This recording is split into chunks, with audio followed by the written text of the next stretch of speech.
Oke, para penonton, untuk melanjutkan cerita yang kemarin, kita udah kedatangan tamu dari Jawa, Punjernya tanah Jawa. punjernya tanah Jawa.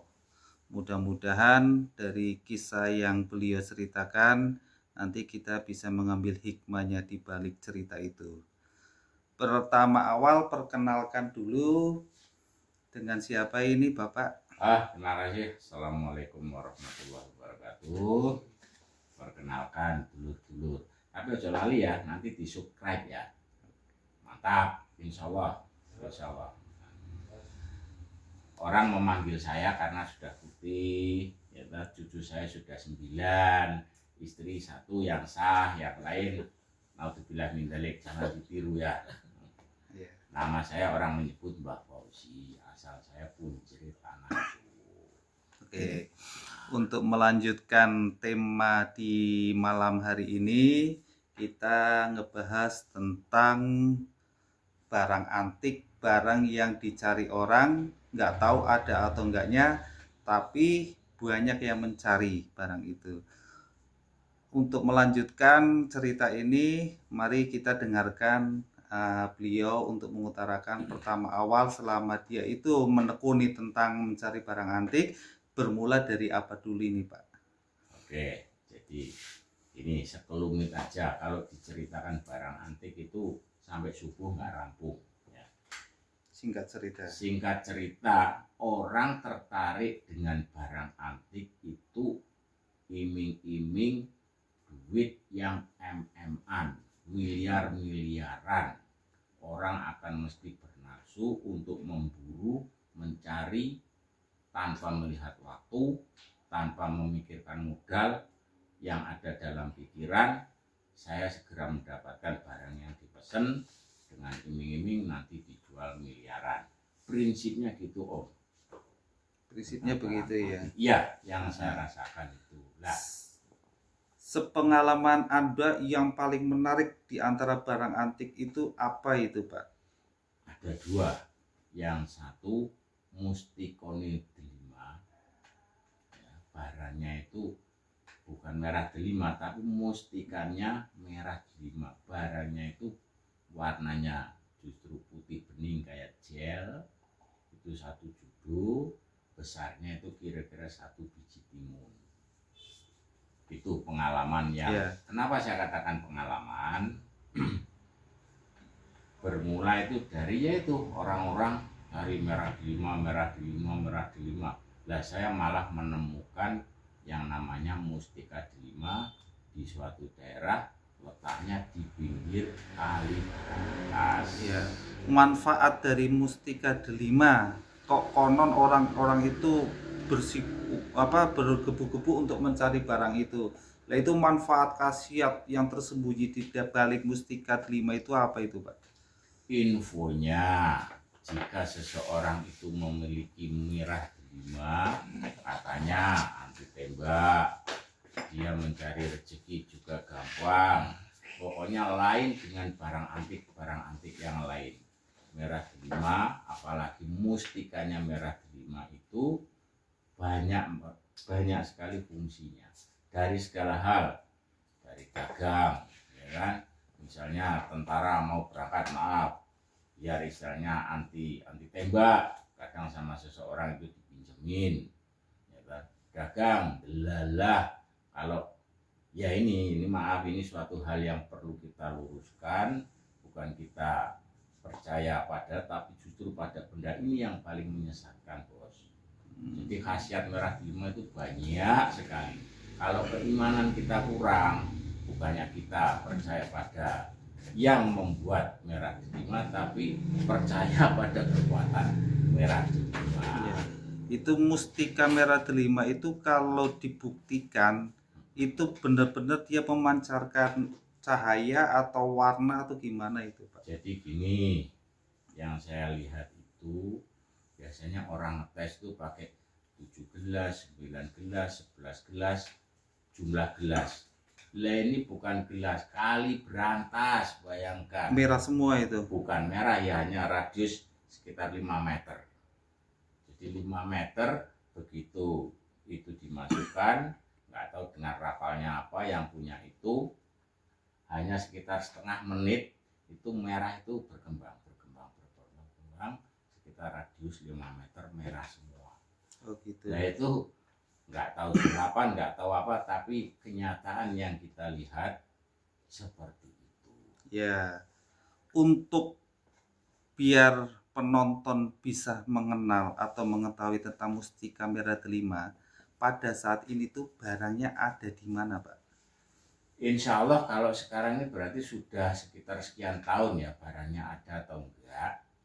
Tapi insya Allah masih ada di daerah Jombang, Jawa Timur, di pinggir Sungai Berantas. Kalau seumpama penonton ingin melihat barang tersebut, apakah Anda siap mengantarkan ke tujuan? Insya Allah kalau yang bersangkutan masih berdomisili, karena maaf sudah sekian tahun saya tidak kontak ya.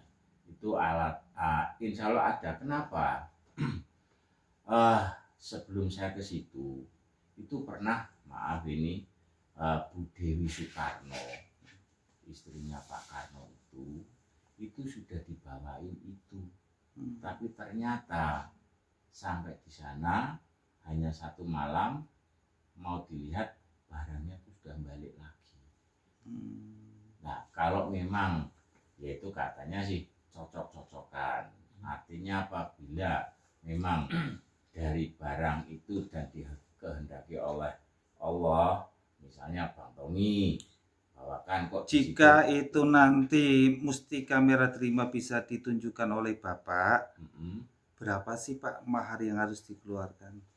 Beliau itu waktu itu tidak menarget suatu mahar ya, tapi pesannya manfaatkan apabila membawa barang ini, manfaatkan hal-hal yang baik. Artinya misalnya kalau dagang ya usahakanlah dari hasil dagang itu dia tetap mengadakan amal. Ya, baik penonton, nanti kalau penonton tertarik tentang apa yang diceritakan beliau tentang Mustika Merah Delima, dia siap mengantarkan ke tempat, dan nanti soal mahar nanti dibalik itu dimusyawarahkan. Yang punya barang. Ya, untuk mengingat kembali tadi kan ada 2 yang paling sangat berkesan. Yang pertama Mustika Merah Delima, yang kedua apa itu Pak? Lah, yang kedua itu pedangnya wong Jepang, orang ngarani itu samurai. Oh ya. Nah itu khasiat samurai di luaran sana itu memang sih terdengar itu banyak yang mencari. Nah itu sebenarnya ada nggak Pak? Insya Allah saya sendiri sudah dengan mata kepala saya sendiri sudah pegang barang itu ada Om. Nah itu khasiat dari samurai itu dipergunakan untuk apa Pak? Apakah menjaga diri? Apakah untuk koleksi? Apakah untuk menjadikan suatu patokan yang dimana pedang tersebut itu mempunyai kekuatan? Jadi gini, yang namanya pedang itu berarti senjata ya. Seseorang kalau dia memiliki samurai, jelas satu, dia punya pegangan apabila sewaktu-waktu dibutuhkan. Yang kedua, samurai itu termasuk barang antik, sehingga pemilik itu akan meningkatkan apa itu namanya ya, derajat ya, derajatnya. Terus yang ketiga, ada dia memiliki itu mencari kemanapun itu untuk suatu koleksi. Ada satu lagi sebetulnya katanya ya, tapi ya ini tadi yang saya katakan, ono barang gak ono pembeli. Samurai itu di ujung apa itu gagangnya itu ada sertifikat. Sertifikat itu disitu tertera tapi dengan tulisan kanji, tulisan Jepang, artinya samurai ini dibuat tahun berapa, miliknya siapa dan siapa. Ya, itu alat pedang samurai itu apakah peninggalan dari penjajahan Jepang, orang Indonesia menemukan di kala itu, atau gimana itu Pak? Kalau ceritanya memang itu adalah milik orang Jepang. Kekaisaran Jepang, yang mana memang yang saya lihat itu waktu itu di daerah Blitar.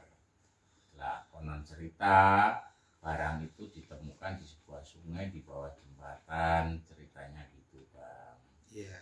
Ya, Jika para penonton ingin mengoleksi barang antik seperti apa beliau sampaikan, pedang samurai, itu nanti bisa kontak kepada beliaunya dan insya akan Allah. menunjukkan ke arah tempat yang dituju untuk melihat samurai tersebut ya Pak ya. Insya Allah, insya Allah. Tapi ya itu dulur-dulur semua, seperti yang awal saya katakan, namanya aja barang antik. Apabila tersedia barang, pembelinya itu enggak ada, walaupun awalnya sudah perjanjian, sudah pernyataan dan lain sebagainya. Delalah kalau barang ada, pembelinya apapun alasannya enggak ada. Iya. Kalau pembelinya sudah siap bawa duit satu koper gini-gini, delalah barangnya tuh yang enggak ada.